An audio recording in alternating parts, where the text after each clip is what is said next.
A few years ago, my uncle actually got a new dog named Joey. Now, Joey wasn't a perfect dog. He had 3 legs and was born with a potato as a heart. But that didn't make Joey anything less than a part of our family. Well, a couple months ago, on a moonlit, starry night, Joey was out having a good time in the yard, you know, probably peeing on bushes and barking at trees and stuff, when all of a sudden a pack of coyotes came down from the mountain, kidnapped Joey, took him up to the top of the mountain, where they finally ripped him apart and ate him for a midnight snack. Only for me, a couple days later, to be squirrel hunting up on that mountain and find the remains of Joey and his potato heart. So by the end of this video, after we kill the coyote that killed Joey, we're gonna eat it. Let's stop wasting time.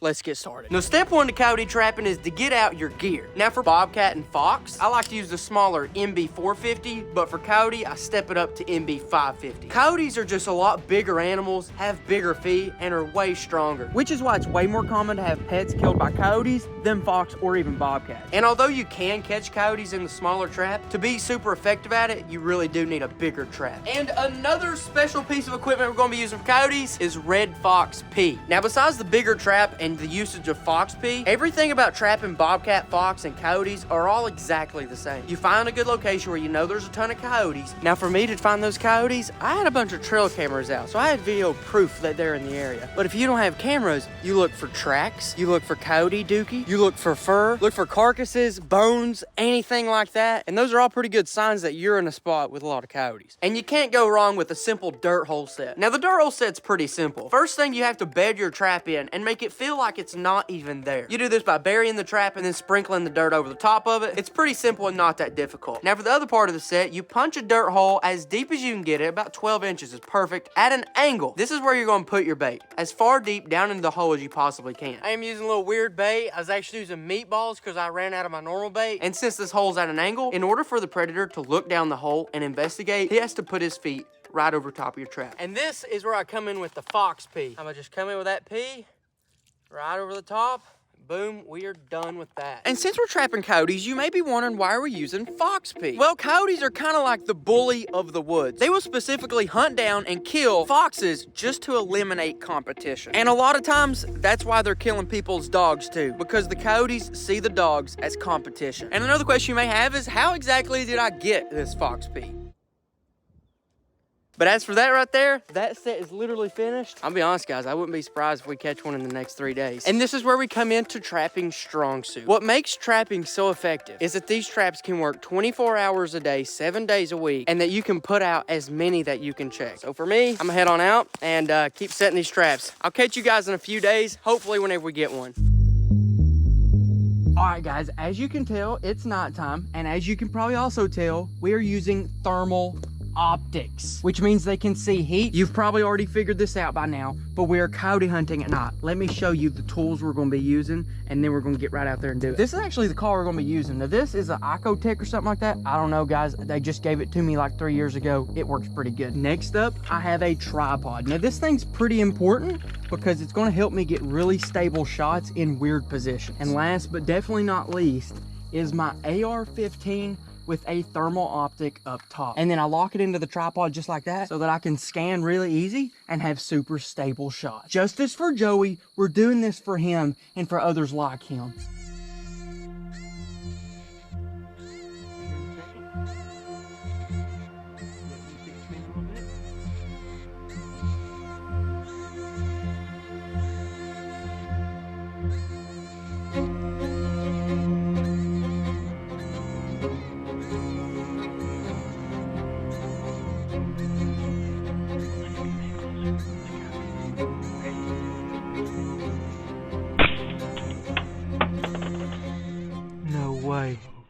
No way.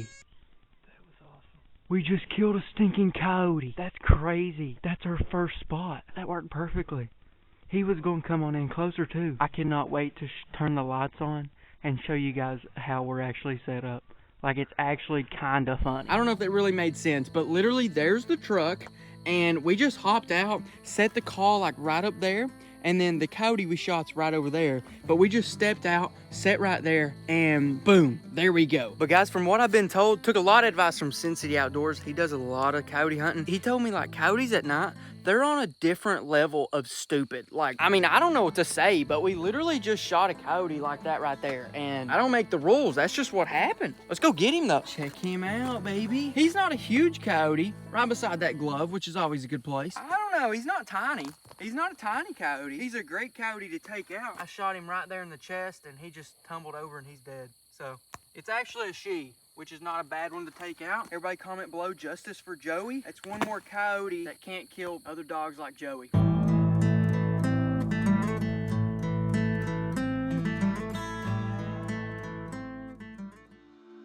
Now legally in Kentucky, you have to check your traps every 24 hours. And on the third day, we had something. All right, guys, it's been about 3 days since we set those coyote traps, and we got him.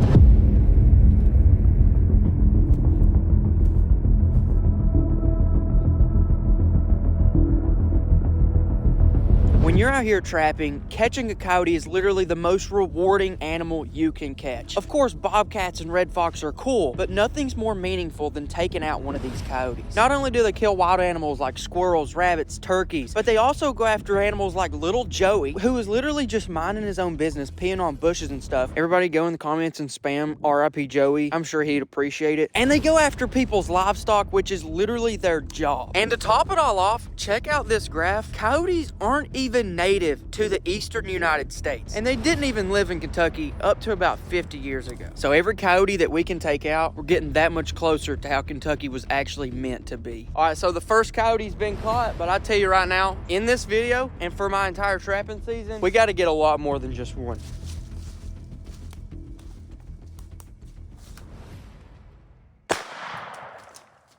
All right, guys, this coyote is down. With a coyote, all his weapons are right up here in his mouth. If you get that right there on the neck of a deer, it's going down. I tell you what, guys, I know for a fact we're not done because I have so many more on trail camera that I've still not been able to get yet. And so for our next step, reset this trap so that it can keep on hunting for us. And just like that, this coyote trap has been taken care of and completely reset. Over the next 2 weeks, I would literally get every single animal that roams in Kentucky walking over these traps and completely ignoring them. I'm talking coons, deer, and even the predators we're targeting, like fox and coyotes. Every now and again, they'd come over and sniff the set, but they would never care enough to actually commit. We even got a giant black bear, which passed through the area a couple times, and he also didn't really care about the set, which is kind of good because if I did catch a bear, I'll be honest, guys, I have no idea what I would even do. And then after 14 days, we finally had a coyote that was pretty hungry, and he really wanted our meatballs. And here we go, boys. We got us a stinking coyote in the trap. We ain't gonna get too close to him. He's barely caught in the back foot, so we don't wanna mess with him too much, but yeah. Coyote number 2 is in the trap, and this is the same coyote we're gonna be cooking here in a few minutes.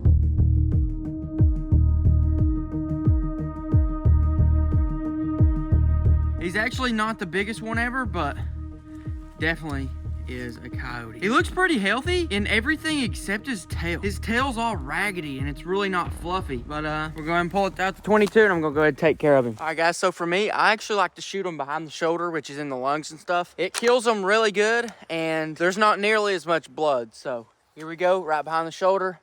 Shouldn't take too long for him. This coyote is down. Pretty decent sized coyote. Not bad, not bad. This dude's definitely killed a cow in its time. Or at least a calf. But as for this coyote, we're gonna take it on home, get it skinned up, get the fur handled, and then we're gonna take it on to the kitchen and figure out how in the world are we gonna eat a coyote. Step 1, move it over to the hanger thing. This is gonna hang it up so while we skin it. But anyways, now there's a couple different ways you can skin out animals. For this one, I'm gonna case skin it. That's where the whole body is actually like a tube rather than all laid out on one big fur.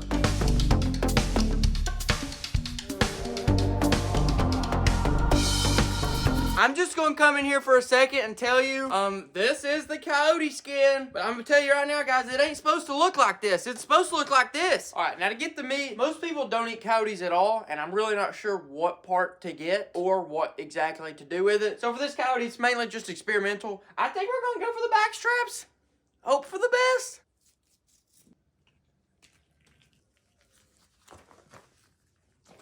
And that right there is at least part of a coyote backstrap. Looks like something you'd buy in the supermarket, don't it? That was a joke. It definitely doesn't. Now to cook this coyote, I'm going for my world famous recipe, coyote macaroni. It's kind of like beef macaroni, but like without the beef and with coyote. We're gonna cook our 85-cent macaroni and cheese. This is pretty simple. You just put water in a pot, heat it up, put the noodles in, boil the noodles up until they're soft and finished. Then you bring it off, strain out the water, put the cheese powder in, mix it all together, boom. Your macaroni and cheese is done. It's that simple. As for the coyote, we're gonna trim off the silver skin and the fat, so we have really good meat to work with. What piece of coyote is this? What part of the coyote do you think this is? It's tongue. Yes. Then we're gonna dice it up into small cubes, add some seasoning, throw it in a pan with some oil, and then cook it till it's done. This is when you're gonna pull out a pan or an oven-safe bowl, put some macaronis in it, put the coyote in the bowl, and mix it all together real good and nice. Next, get your shredded cheese, sprinkle some over the top, and you're gonna throw that thing in the oven for 20 minutes at 350 degrees. When the cheese on top is starting to get brown, you know it's done. All right, here we go.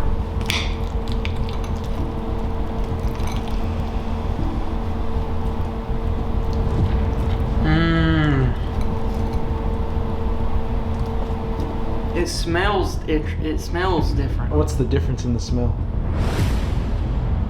It smells like a dog.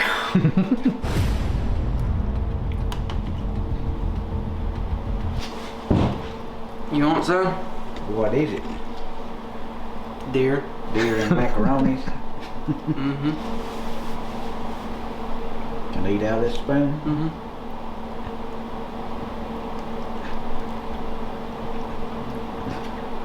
Is it shore deer? What's it taste like? I don't know. Does it taste? Like chewing gum. Do you think it's deer? I don't know what it is. All right. What is it? Deer. Tastes like chewing gum. I'm gonna be honest, guys. Coyote macaroni isn't a world famous recipe, and it was honestly kind of nasty. So, yeah. Click over here if you want to see us eat a possum. It tasted a lot better, I promise. Or right over here for a big bear hunt in West Virginia, where we also ate the bear.